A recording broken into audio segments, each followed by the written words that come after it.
Hey students, Miss Collins here, and today we're taking a set of notes, and this is pretty crazy because it's actually our last set of notes for the entire school year. So it's kind of bittersweet because I'm sure you guys are excited to be done with notes, but it also means that we're coming to the end of the year and time to say goodbye. So I wish that this is something that we could have done in person together, but um, I guess this will have to do. And today's set of notes, we're going to kind of see the end of the Gilded Age and talk about what was life like for average people during the Gilded Age, like for the lower class. What did they experience during this time? We've already talked about the robber barons, the super wealthy, right, living in mansions, having just incredible wealth. And so we're going to kind of get the other side of the story today and what did most people experience during this time. And remember, Gilded Age, we're talking about the late 1800s, sort of getting into the early 1900s. So make sure you have your notes open and follow along. And here we go, immigrants and urban life. So what we kind of start with is seeing a new wave of immigrants coming to the United States, right? We kind of call it waves of immigrants because immigrants, there's kind of a surge at different times for different reasons. We've already talked about a wave of immigrants coming here before coming to the US. Remember, we did a little map activity and you sort of mapped out where they came from in Europe. And we are going to call that wave the old wave of immigrants. And remember, we were putting little dots on like England and Ireland and Scotland. We put little dots on France and Germany and the Netherlands, right? A lot of immigrants coming from Northern Europe. So that's kind of like the old group of immigrants. Many of them were Protestant. They had skilled jobs, like they knew how to do different skills. And in the late 1800s, 1880s, we're going to see a new wave of immigrants. And these people are coming from Southern and Eastern Europe. So think Czechoslovakia, which does not exist anymore, but coming from Czechoslovakia, from Greece, from Hungary, from Italy, from Poland, Russia, Slovakia. And many of these people are coming because they want new opportunities, they want better lives. They have different religious backgrounds, different cultures than the immigrants that came before. So, how do you think they're going to be met when they come to the United States? Are they going to be like, arms open, welcome, come to the US, we love you, we want you to come work in our country? Probably not. As we've seen in the past, history repeats itself. And as we see even today in 2020, history repeats itself. So I try to look at history in the past and try to learn from it. And I hope that you guys do too. And that like fear of immigrants is kind of a silly fear, as we've seen from history, right? Evident in history. We've been scared of a new group of immigrants coming, and it's like the same fears, like, they're taking our jobs, they're not going to learn the language, they're going to change our country, they're bad, they like to drink too much, they're violent, right? Didn't people say that about the old wave of immigrants? And then this new wave, they're going to say the same thing. They're going to make comments about Italians, that they have hot tempers and they always like to fight. And we saw before, like, talking about Irish and that they were just always drunk and these like stereotypical comments. And it's crazy because at first, like, these immigrants are judged and treated so harshly, and then a new wave comes, and it's kind of the opportunity to be like, oh yeah, those old immigrants, they settled in, they did what they wanted. Now we can be angry at this new group. So I hope that you guys learn from that and don't fall like victim to that like racism and that bias of like towards immigrants. Anyways, back to the notes. So let's keep going here. This graph is sort of showing you the change of like where people are coming from. So right, we're kind of talking about this area here in the middle. And so as you're seeing, not only like a change in demographics, like where they're coming from, but also in a larger number.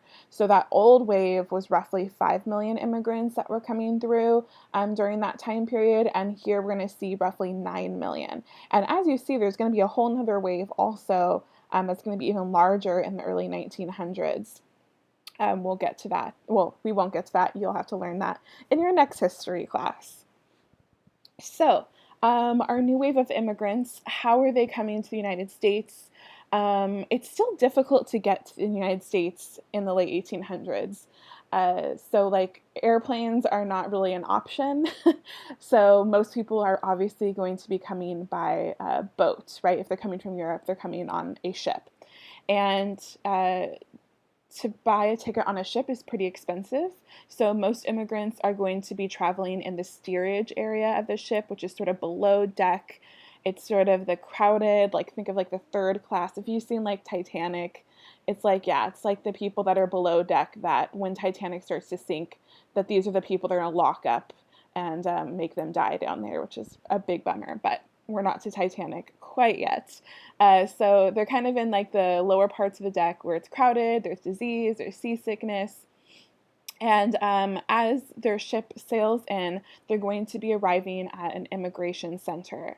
And one of the busiest at the time was Ellis Island, which was in New York City. And that one opened in 1892, so opened during the Gilded Age.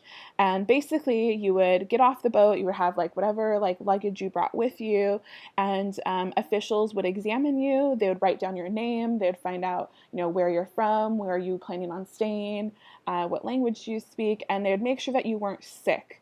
If you were sick, you could be turned away, but actually they had a hospital at Ellis Island, and so many, if like you were very sick, you would go to the hospital, they'd see how you do, and you could be released and still come to America.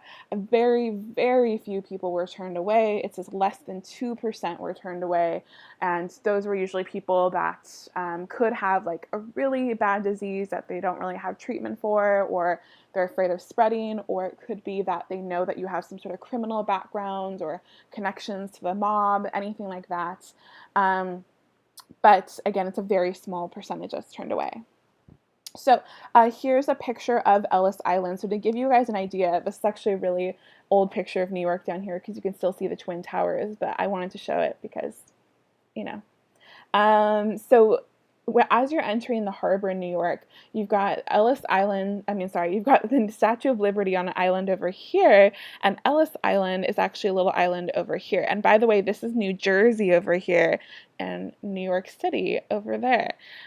So they would come on a boat, they'd usually drive by the Statue of Liberty and dock their boat here, and this is what they would arrive to, Ellis Island. The original building is still standing today, and you can still go see it. On our East Coast trip, we were actually supposed to go see all of these things, but alas. Okay. So you arrive. This is a picture of some immigrants arriving during this time period, arriving to Ellis Island. And once you were there, you would go in this hall, and again, this hall is still there to this day, and you see all these people sitting, and there would be these little people that they would go talk to, and those are the people that would record like your names and your information about you, and then could officially like release you and say, okay, welcome to America, you're free to come in and enter. I decided to throw in a couple pictures here. These are from some of my past East Coast trips of my students getting to visit Ellis Island and wander around. And these are my students actually in that same exact room where the immigrants would sit and wait before they could be called up and eventually, hopefully, let in. And time for a little side story. If you don't want to hear this, you can pass, but I just thought I'd share. My family actually came through Ellis Island, and this is actually the record of them arriving here. I'll explain in a second. So my family came, this is my mom's side of the family. My dad's side came to America a long time before this. I've talked about them, that some of them fought in the American Revolution and the Civil War, but my mom's side came a lot later, not during the Gilded Age, actually later. They came right before Ellis Island closed. In 1951 is when my family came through. 1953 is when Ellis Island closed. So my family came right after World War II ended, and it was my grandpa, my grandma, and my two uncles. My mom was actually born in America, but the rest of her family was all born in Europe. So, and they came because they were fleeing Hungary after, obviously World War II was real rough if you know anything about what Hungary went through during the war. And my family was trying to come to America, and they were like put on a waiting list, and They were living in, they left Hungary and they were living in West Germany for 5 years, waiting. And then finally they got passage to come on a boat, and they came to the United States. And so this is the record of somebody that they typed it up when my family came, and they reported my information about my family and where they would be staying and like their where they were coming from, right? They were Hungarian, and just some information. But it's really cool to see like this is the actual record, and I took a little screenshot from Ancestry.com because I'm a dork like that. Okay, so there's my little family's history. Oh, and a side story with that too is my uncle always likes to tell us how he was really young, obviously, when he came over, and he says though he will never forget pulling like when they're on the boat and they come into New York Harbor, and he's like seeing the Statue of Liberty for the first time. He's like, that's something I'll never forget. So that's my family's little story of coming through Ellis Island. But you might be surprised. Maybe your family did as well. Or maybe your family came through a different immigration place.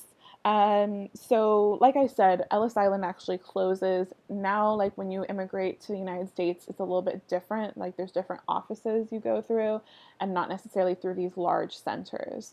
But during the Gilded Age, they also had an immigration center in San Francisco. So for Asian immigrants, right, many of them would come through what was called Angel Island, and people coming from like Mexico or Central America. There was also an immigration center in El Paso, Texas. So many coming from South America or Central America were coming through there.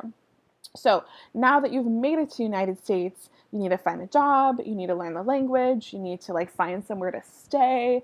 So it's a whole like process, like where do you go once you've gotten here, and where do you go from here?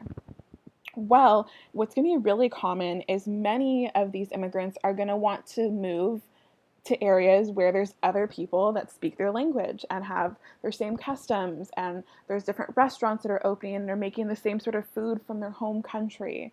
And so you're going to see these new like neighborhoods popping up, like Little Italy, right? Or Chinatown.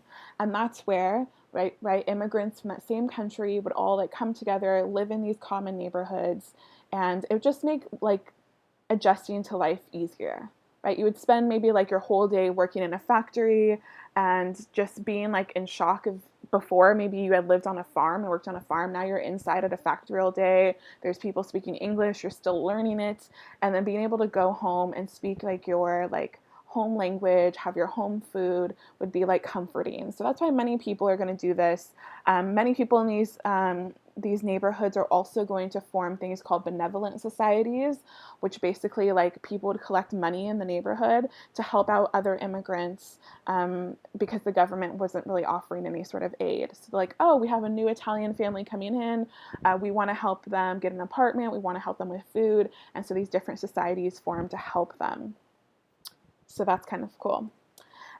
Here is a picture of Little Italy in New York City. If you ever get the chance to go, it's amazing. Also, San Diego has like a Little Italy as well, so you can check that out too. But just know that these sort of they have like really old traditions, right? These started because of groups of immigrants wanting to live together, and that's how these little like Little Italy or Chinatown or Koreatown, that's how these things formed, is from these immigrants that came before. And I actually have this picture in color, which I thought was kind of cool too. Sometimes when it's black and white, I don't know, it's hard to connect to it, but when you see it in color, it kind of brings it to life that these are like real people that lived real lives. So here's some more pictures, just showing different immigrants starting up their own little businesses, and that's really cool. But it's not always really cool because immigrants are obviously, as we know, not always treated so well. So many immigrants are going to live in these buildings called tenements. We've talked a little bit about that before. They're really poorly built, essentially like apartment buildings. They're very overcrowded. And something to note too is that many immigrants actually came from like farm life, but they couldn't afford farm or land here. So that's why they went into cities, because the cities were much cheaper and they were closer to the jobs. So many immigrants are going to be willing to take the like unskilled jobs. They're going to work in like garment factories, steel mills, construction.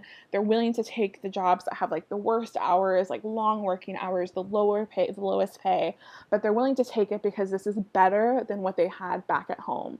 And they're like, yeah, this might be not be the job that anybody wants here in America, but I'm willing to take it because it's better than what I had before.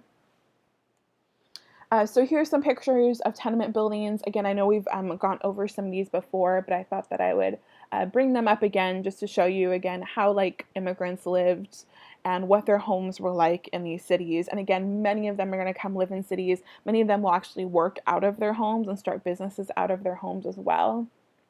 And here's a quote from a Russian Jewish family from a girl who was alive during the Gilded Age. And she said, "I dreamed of the golden stairs leading to the top of the American palace where father was supposed to live. But like in reality," she's like, "I went home to an ugly old tenement in the heart of the Lower East Side. There were stairs to climb, but they were not golden." So sort of like bringing that shock of, you have this idea of what it's going to be like to live in America, to live in New York, and you get there and it's actually just a crummy tenement building. Okay, let's keep talking about some of the immigrants and what they experienced. So many immigrants are going to, I already mentioned this a little bit about where they're willing to take these jobs, like in garment factories and steel mills. As bakers, they're going to work like the longest hours. Many of them have very unhealthy working conditions, right? Some of these like factory owners can really get away with whatever they want. There's not a lot of like laws in place to protect the worker. So they can kind of like abuse the worker in that sense. It's going to take some time for change to happen, which is why like those strikes and those protests, that's what they're for, is to try and bring change. So here's a quote from Pauline Newman. She said, "When the shirt waists were finished at the machine," a shirt waist was like a type of shirt that they sewed back then. "We were given scissors to cut the threads off. It wasn't heavy work, but it was monotonous," meaning like boring, repetitive, because you did the same thing from 7:30 in the morning till 9 at night. So sort of just bringing in the like reality of what it means to like what jobs were like back then for like the lower class and for the poor.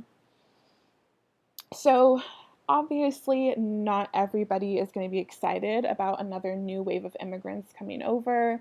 Right, some people are going to welcome immigrants, especially like the factory owners, because this means they've got a new load of people coming in that they can pay like super low wages to. They don't have to pay them a lot of money. However, there's going to be some people that are not excited about the new wave of immigrants. A lot of it has to do with fear, and fear that they're going to take jobs, fear that they're going to be violent, or just sort of like falling into like these stereotypes and thinking like, because like some people are this way, all of them have to be this way, which is not a good way to think.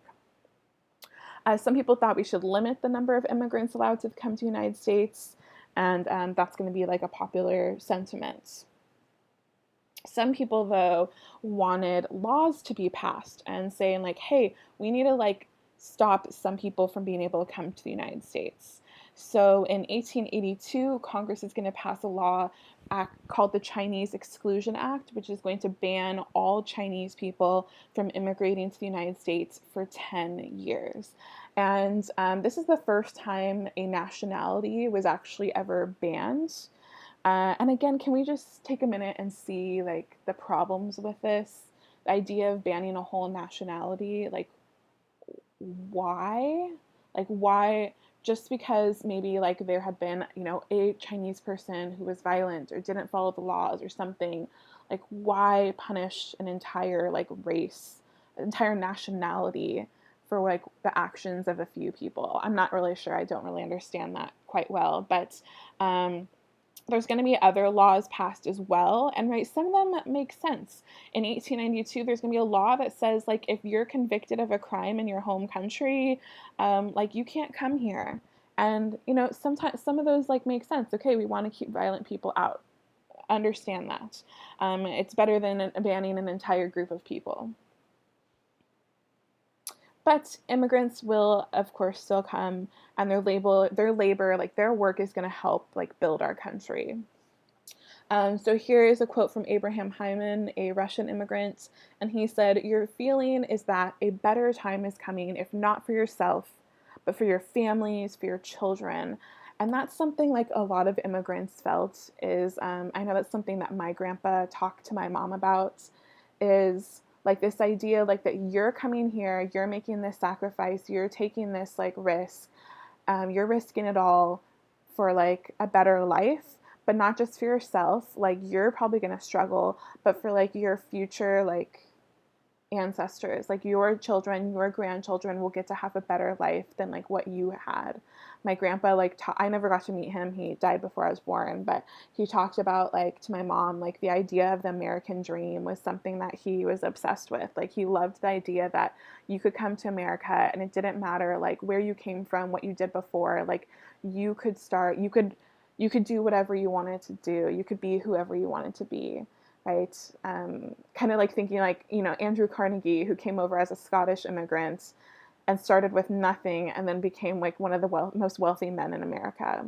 American dream right there. Okay, refocus. I'm getting so sidetracked here. Let's talk about the growth of cities. So, as I said, a lot of immigrants, when they came to the US, couldn't afford to buy large amounts of land. So, many of them are going to move into cities because it's closer to their jobs and it's cheaper. And so, by the year 1900, places like New York, Chicago, Philadelphia, St. Louis, Boston, Baltimore, all are just skyrocketing, and they really could not keep up with the number of people that were coming to these cities.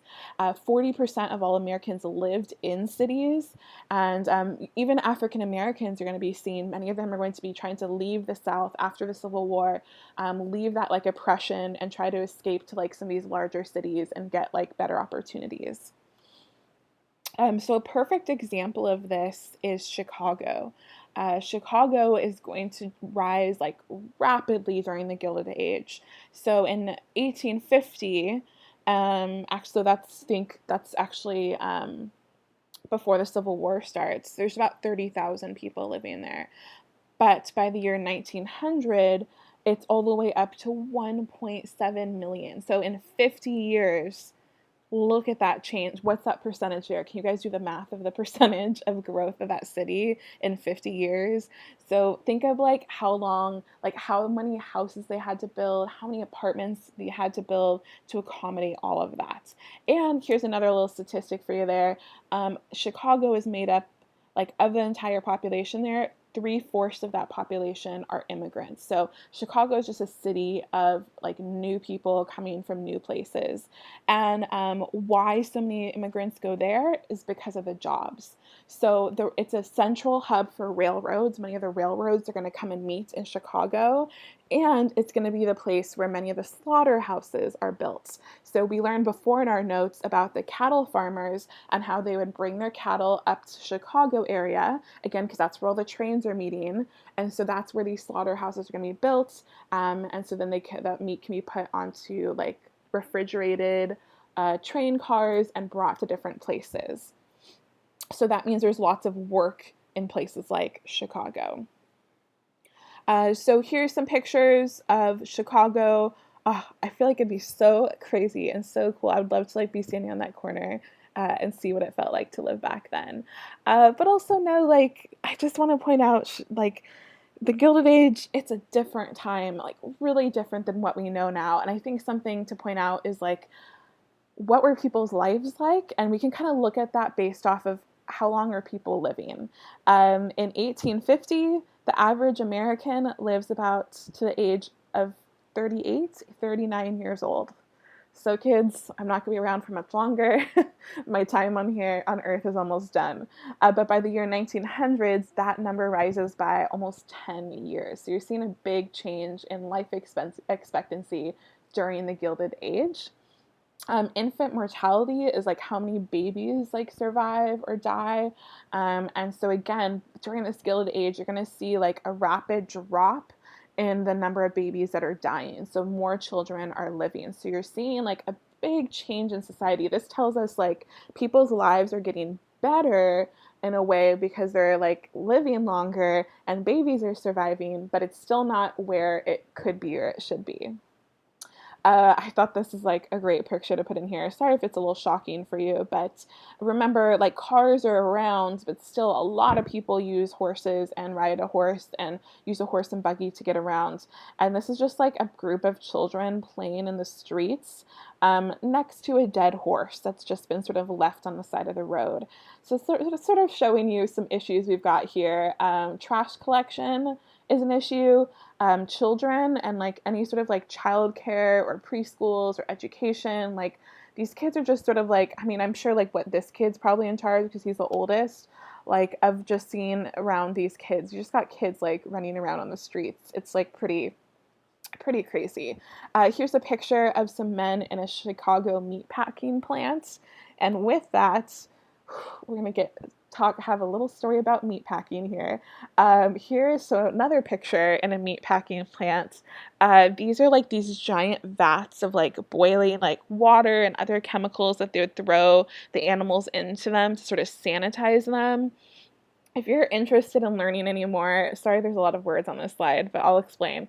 If you're interested in learning more about the Chicago meatpacking industry, it is fascinating, it's disturbing, and it's disgusting. So there's this book by this guy named Upton Sinclair, and he wrote it. It's called The Jungle. Basically, he went around to like these Chicago meatpacking factories where all these immigrants are working in, and he like just like wrote about what kind of conditions these people worked in. And also, really important is like what's going into your food. So things like the FDA did not exist. So there was no sort of regulation of sort of what went into your meat or how your meat was treated.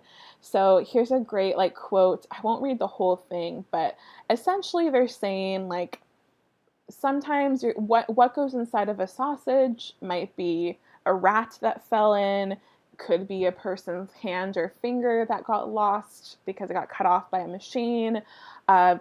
The water that they would cook the sausage in was the same water that the men would wash their hands in. Just sort of like whatever odds and ends they had around, like left over from the animal, they would like grind that up and like throw it into like a sausage. So just kind of shows you like what goes into people's meat, how little regulation there is of food. And this is going to bring up, that book, The Jungle, is going to bring up like, hey, we need to regulate this more. And you're really going to see a lot of that after the Gilded Age, is a lot of government regulation and like, oh, this was really bad, let's try to fix it. And it's going to be this era called the Progressive Era, which I'll talk about in a little bit. But if you're interested and you want to be disturbed, you can check out that book, The Jungle by Upton Sinclair, or maybe just read some excerpts from it.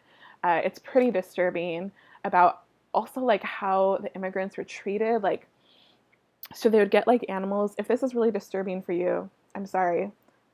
I don't know what to tell you. Close your ears. They would like animals, right? You know, they're dead, and they would to get like the fur off of them.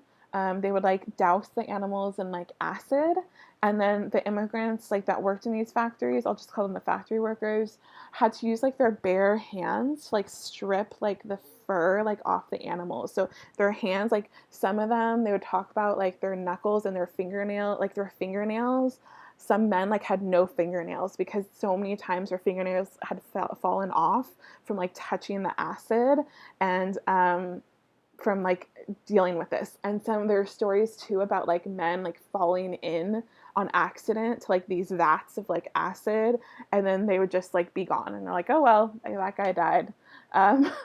Wow, crazy. And these are just a couple stories of like things that I know from The Jungle, but it's pretty disturbing.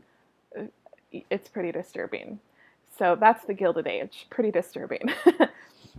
Okay, so we'll jump back in. We'll end my little story about meatpacking industry there. But if you want to know more, send me an email. Okay, so cities, I said, are rapidly growing. And what's the solution with all these new people coming in? build taller buildings. In the mid 1800s, most buildings were only around 5 stories, but with the introduction of steel, which we talked about before, buildings can now be built faster, built taller, and you're going to see skyscrapers start to emerge. And because of this, you're also going to need mass transit to move people from place to place.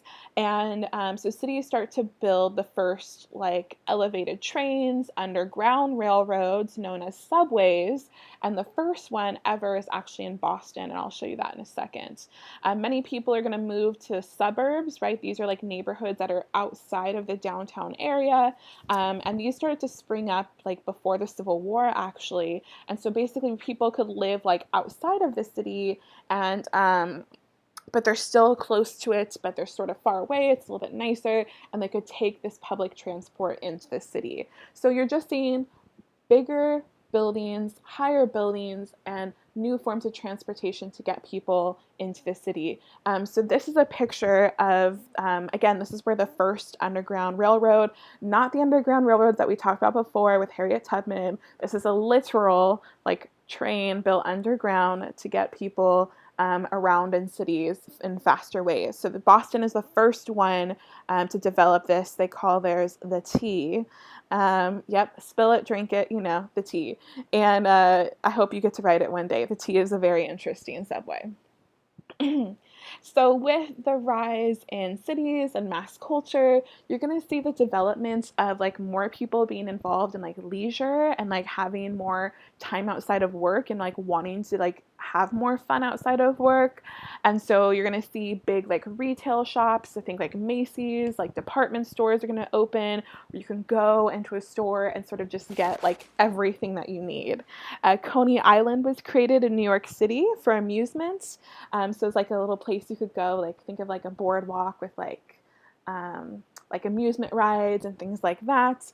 Central Park is also established as a place to like have these leisure activities. Here's an old picture from Central Park, sort of looking out on some of the skyscrapers that were built. Here's a picture from Coney Island, so New Yorkers getting out there and enjoying the water, and then also being able to like have some leisurely activities and ride some rides, have fun. So that's all fun. And actually, I forgot to tell my little story about the ice cream cone too. So if you've ever wondered where the ice cream cone came from, in 1904, the city of St. Louis had the World Fair there, and there was a Syrian food vendor, and he had begun making cones for a nearby ice cream vendor because the ice cream guy had run out of little dishes. And so the Syrian guy like had been making cones for his food, so he made some cones, put the ice cream in it, and then whoa, here's a whole new thing, the ice cream cone. Yum. Okay, jumping back into city life though. So things are great out in the suburbs. What about back in the cities? So I mentioned tenements before. This guy, here's what's really cool too during the Gilded Age, is some people are going to be like, hey, things are bad. What can I do to try and make them better? One guy who did that was Jacob Riis. He was a photographer, and he saw the way that immigrants were living in these tenements and how like nobody like really cared, and also like nobody really knew how bad it was. And so he wanted to try and bring like awareness to this. And things like your landlord back then was not required to like fix up your building. They weren't like required to make repairs. Things like trash and garbage, there were no laws of like that being collected. So it's just like things are just like a mess. And Jacob Riis is going to go around and start photographing how people are living, and he's going to publish them in a book to try and like tell people like this is how the other half lives. And here's a quote from his observations as he sort of walked around the tenements and was taking pictures. He says, there were 9 in the family, husband, wife, grandmother, and 6 children. All 9 lived in 2 rooms, one about 10 feet square. 10 feet square. So 10 on one wall, 10 on one. Okay, so think about how small that is, a 10 by 10 room. One was about 10 feet square that served as the parlor, bedroom, and eating room. The other, a small half room that had been made into a kitchen. So think about some small living conditions there. Tenements usually had little to no windows. They usually did not have running water. They had very small rooms, like what I just talked about.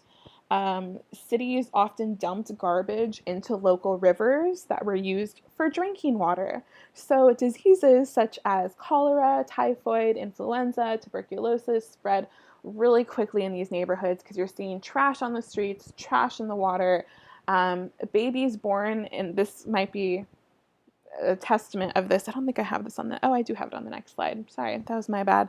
We'll get to it here. Babies born in the city of Chicago only had a 50% chance of living to the age of 5.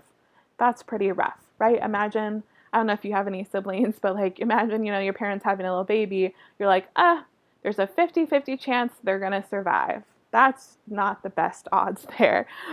Air pollution is also a problem because there's no regulation of factories and like what they do with their waste or how much like waste they can produce, like with smoke and like their waste. So thanks to Jacob Riis and many others, which we'll talk about in a second, more like awareness is going to be brought to like how bad it is for people living in the cities, for these immigrants living in those tenements. And Jacob Riis actually publishes a book called How the Other Half Lives. And it's the first time where like many Americans are actually going to see like how bad were the conditions, and cities are going to want to start making improvements. And this is really crazy too. Like the government didn't really offer a lot of aid. And so you're going to see a lot of private organizations and individual people trying to help out. And I think that's really cool. I think like nowadays it's really common, like when we see an issue, we just kind of throw money at it and we're like, oh, here's a big donation.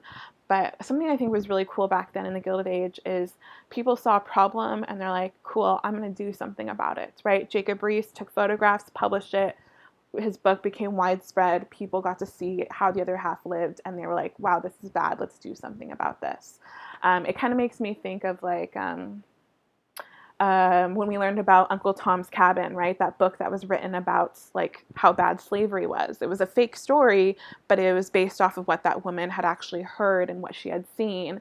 And it became like well known and well published. And it sort of made people be like, wow, that's really bad. It's someone like doing something with like what they have with their knowledge is just really admirable. Here's some of Jacob Riis's pictures.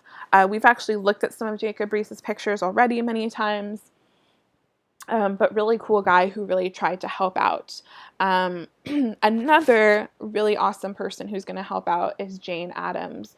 So some people like Jane Addams were like, wow, like things are really bad for these immigrants and really bad for people living in these urban areas. Like, what can I do? So people started to set up these things called settlement houses, and they were built directly in these neighborhoods. And they offered like recreation, social activities. They offered like help to anybody who needed it. Many of these settlement houses were started by women. They were staffed by women. And in 1889, Jane Addams and another lady, Ellen Gates Starr, they start a settlement house called Hull House, and they build it in Chicago. And it becomes one of the most famous settlement houses of all time. So like if you talk about the Gilded Age, like if people say Gilded Age, you have to talk about Hull House. It's super famous because it did so much. So here's a picture of what Hull House looked like in Chicago. So it's really giant. And again, it's just like donated all by people who like wanted to help. So Hull House was able to help roughly 2,000 families a week. What did they do? Like specifically, they did things like they offered English classes. They offered daycare so like families could go out and like work and find jobs. They didn't have to worry about their children just like in the gutters next to a dead horse on the street, right? They are like, okay, my kid could be safe at Hull House. They're being watched over. They're learning. They're having classes. They would also offer cooking classes, art classes, all sorts of different things, all sorts of different ways to just like help people like get better and also help them like enjoy their like new country. And they also had like sports teams too. So Florence Kelley was an important reformer at Hull House. Um, she actually went and visited some of the sweatshops and wrote about their problems. And then she started to write to different like representatives in the government and said, listen, I've seen how bad it is in these like factories. We need to pass some laws to like make things better. Um, and with the popularity of Hull House, many other cities are going to be interested in starting up settlement houses like this. These are some pictures from Hull House. This is actually Jane Addams when she's much older, here with a group of kids at Hull House. This is like a sports team here. In this class, the kids are learning like how to do sculptures, which that sounds super fun. So I think like the thing to see, this is like a great quote, to see in the Gilded Age as we sort of bring it to an end is the Gilded Age is a time, we've talked about this, right, where you're seeing the wealthiest of wealthy people like striving and like new inventions and an industrial revolution again, but then you're also seeing like the poor people, like a wave of immigrants coming, and that the other half of society, the majority of society, is living in like really harsh conditions, and there's little that the government is doing, and so you're going to have to see like other people step up and help, right? So we did learn about how some of these robber barons like Carnegie and Rockefeller donated like millions of dollars to charity, to help out as well. So you're really seeing people step up, which I think is awesome. When government is not doing enough, that the people can step in and like help out. So a quote from Florence Kelley, she said, to live means to buy means to have power means to have responsibility. I don't think many people view power as a responsibility. They kind of view it as like a privilege and like that they can do whatever they want, but it also means that you should maybe think about other people than just yourselves.